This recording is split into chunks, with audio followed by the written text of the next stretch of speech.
Good evening, everyone. Welcome to our school boundary planning team presentation. As many of you may know, our schools just continue to welcome more and more students. I checked today, we're over 15,600 students. So with an eye to the future, it was determined by the board that they needed to take a look at boundary adjustments. They passed a new policy.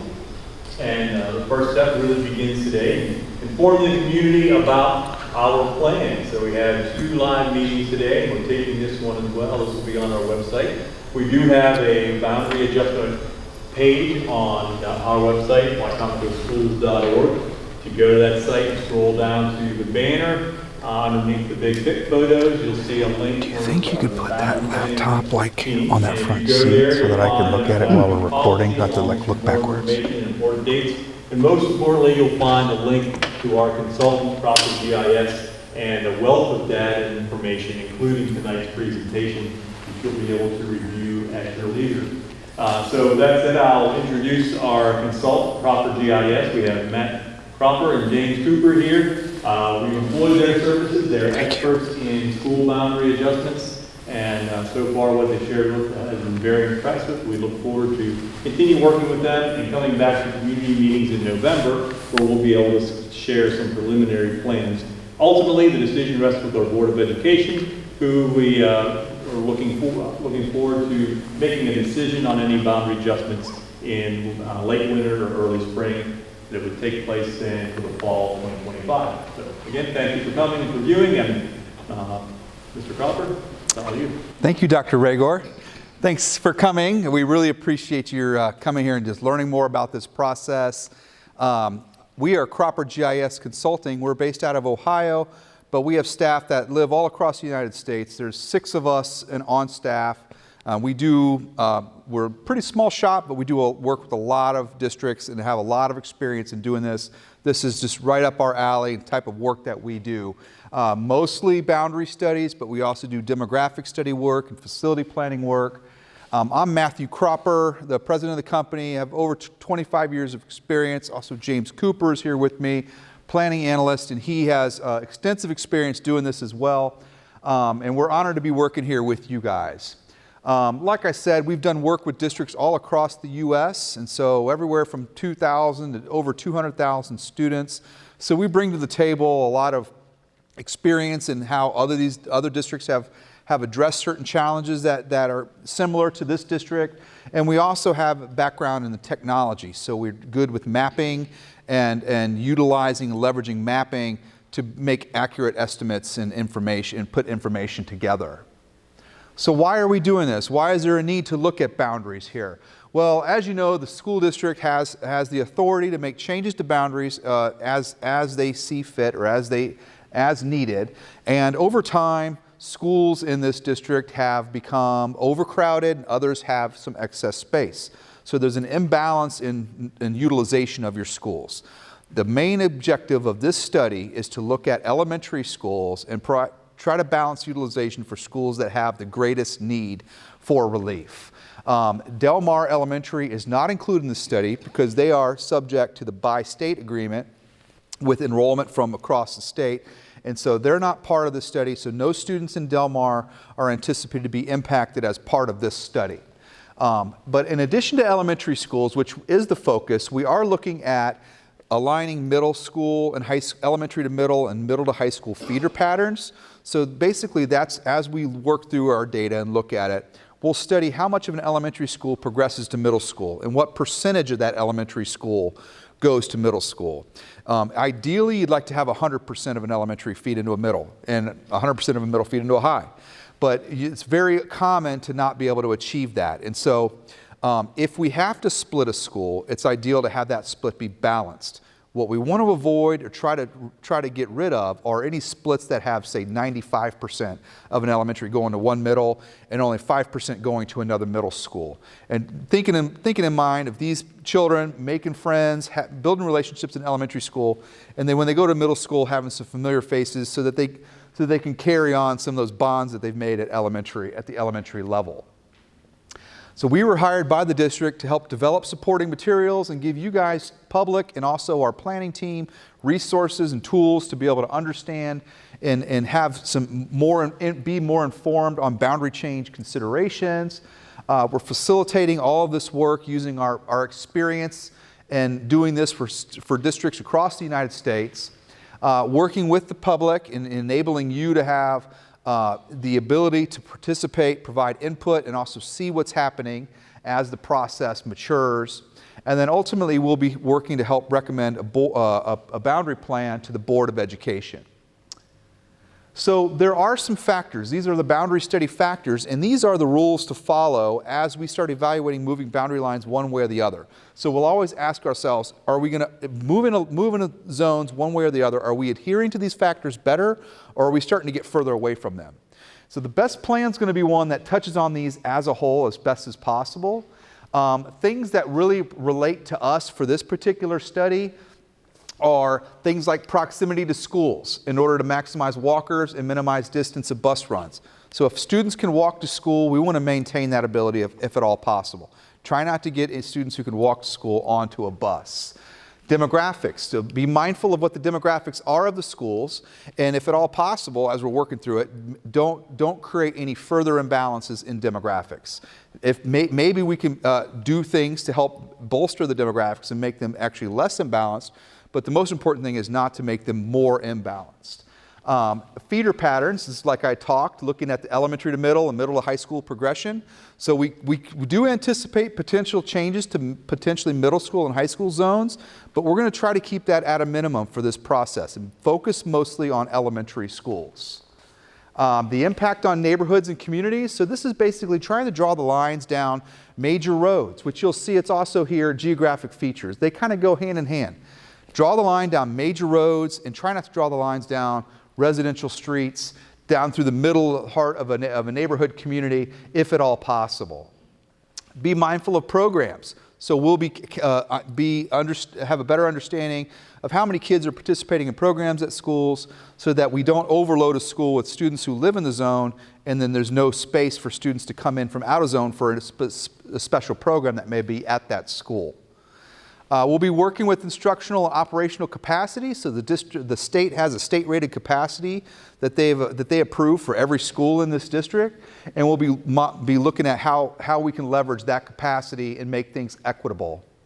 And then capacity trends. Not only looking at the current students that we have, but also be mindful of projected enrollment, which the district has information on projections. So we'll be mindful of where the growth is happening as well, so that we may, if an area shows a lot of growth, we may be able to put fewer students in that school so that they can absorb the growth. Or if a school's not growing and they look stable or maybe declining, maybe we can put a few more in there so that they all level out in the long run. So these are the factors, and every time we work through boundary changes, these are the factors that we typically use. And I would just keep an eye on these, because these are the critical part, the rules that we follow, sort of our guidelines for determining if a boundary change should be made.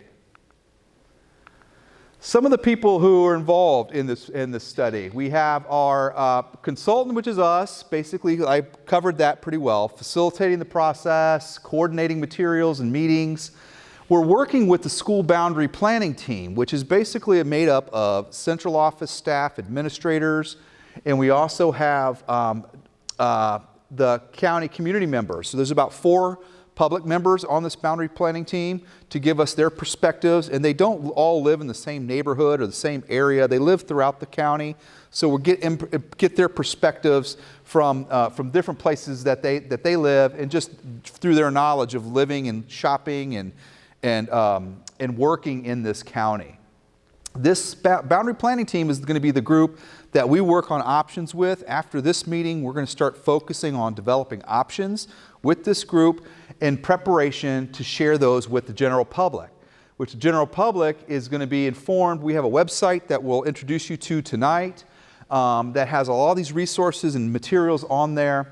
And there's a general feedback form on there, so you can start providing input to us right away. Tell us what you think, give us your thoughts. Even before maps start to show up, you could give us your input. But we will have another public information session in November series of those where we're going to be bringing back option maps, and that's where you're going to start seeing some potential changes that are being considered, and you're going to be able to give us input at that point on what you think about option 1 versus 2 and those types of things. The board is more of a high-level role in this. They help basically set the parameters for the study. They help with policy-related things, decisions and things like that. And then ultimately the board is the one that has the authority to approve a plan. So no matter what we bring forward to the board, they have the ability to make changes to that plan. Nothing's set in stone until the board approves a plan when it's that time, when it's their time.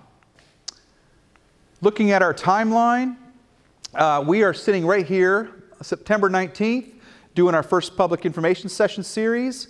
We've already met with the boundary planning team a couple times in working with them and getting them oriented, pretty much orienting them with our plans for this evening. After this, we're going to be meeting with this team a couple times, once, twice a month through December. And really our next focus is to prepare for the November 21st public info session. So as members of the public, I would say mark your calendars for November 21st. That's when we're going to be back in town showing some maps and sharing some draft options for you guys to look at and give us feedback back on. So November 21st is a key date for you to mark your calendars, and we'll have that at 2 locations at that time, and I'll give you some more details on that in a minute. After that public info session, we're going to have a survey, and that survey is going to run, and ultimately there will be the boundary plan recommendation will be presented on January 7th of 2025.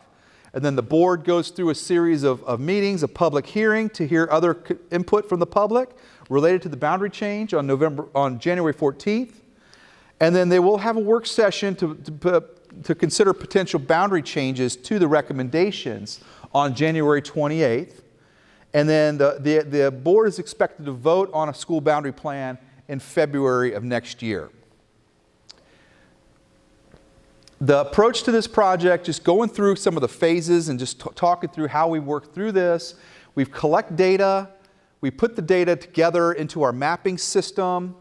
We develop materials for the public and the boundary planning team. So we've developed some reports and some baseline maps. And then ultimately, the most important part is working with the boundary planning team, evaluating options, and then engaging the public and getting input from the public in that phase. So collecting data, we get data from a variety of sources. The county and city and state has a lot of good information. The school district, we have information on enrollment so that we can map out the students and know how many kids live on any street and make really accurate and efficient estimates as we work through our work. And the county and city give us a lot of property information, addressing, housing, future housing, all that kind of stuff comes from those sources. We take our information, put it all into our mapping, which is called geographic information systems. One of the things that you'll see are called planning blocks, and you'll see on the map these black and white dashed outlines. So these each one of them represents a planning block. Planning blocks having a unique ID number, so this is PB 264, planning block 264. Below that, it tells you how many kids live in that planning block that go to the county schools. So this helps us as we work with the planning team, that it enables them to be able to make accurate decisions and thoughts without having to know GIS and all the technology. They could say, okay, how many kids live in this block? Well, what if we move it one way or the other? And that kind of thing. You'll see that on the maps that we've developed, we have this for elementary, middle, and high school. Public usually aligns with the planning blocks, and they give us information and feedback saying, I live in this planning block, these are my thoughts. Or they could just give us their, another information, general area that they live, and tell us their input. But these are basically the building blocks for boundary changes. And as we move boundaries and develop options, we're shuffling these planning blocks around. Basically, think of them as pieces of a puzzle that trying to work through a solution to accomplish our objectives. This is the study area, the entire county. As you can see, Del Mar is excluded in our study area, as I mentioned, so every other school is potential to be impacted, although we'll try to minimize the impact as best as possible while coming up with a solution. You'll see an interactive map We have a website that introduces this, but we have croppermap.com/Wicomico, and that is an interactive map that really, this is a large county. This interactive map lets you zoom in and see more detail and information. This is what it looks like. You'll see that there's a layer list over here. You can expand and click on check boxes. If you see a plus sign, hit that and it'll expand. Like for your planning blocks, you can see elementary, middle, and high school counts. And you can toggle on the different boundaries. When we do have options in November, we will be posting elementary boundary option 1, draft option 2, draft option 3, however many they are. They'll be posted here. You could type in your address right here. It'll zoom right into your house or the address that you're querying. It'll tell you where it's going right now. And then when options are available, it'll tell you where you are now and where you are in any particular option. It'll also give you a little notification if you are impacted in that option or not. And so I would recommend using this interactive map as your main source for understanding the boundaries, because a large-scale map, even large-scale maps, are hard to capture everything given the scale of this county. We've got a background report that we've developed. It's basically a reference guide to start the process. It gives all the information that I'm presenting tonight, the background key objectives, the study factors, our process and timeline, and then there's data. We have maps for every attendance area and the planning blocks and more zoomed in. And then you can even look at enrollment and utilization tables to get an idea what the current enrollment and utilization is of schools before even options are being drafted. Fourth phase is developing options and working through scenarios. We always start with the boundary planning team with a set of baseline options just to help them sort of hit the ground running on maybe this is how you could consider it. Usually the boundary planning team looks at that and modifies those options.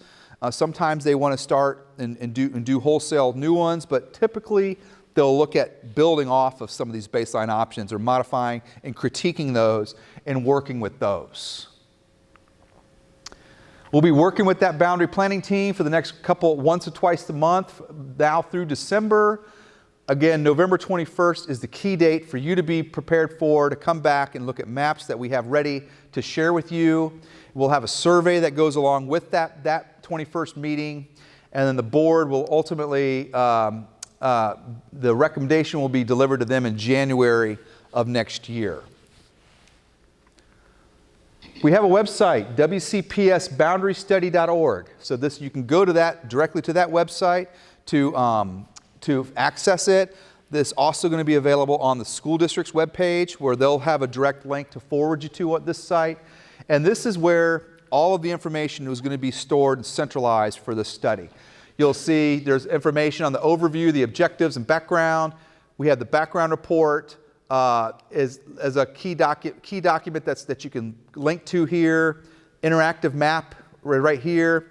We have a general feedback form where you can actually go right now and provide any input, even before maps are being shared.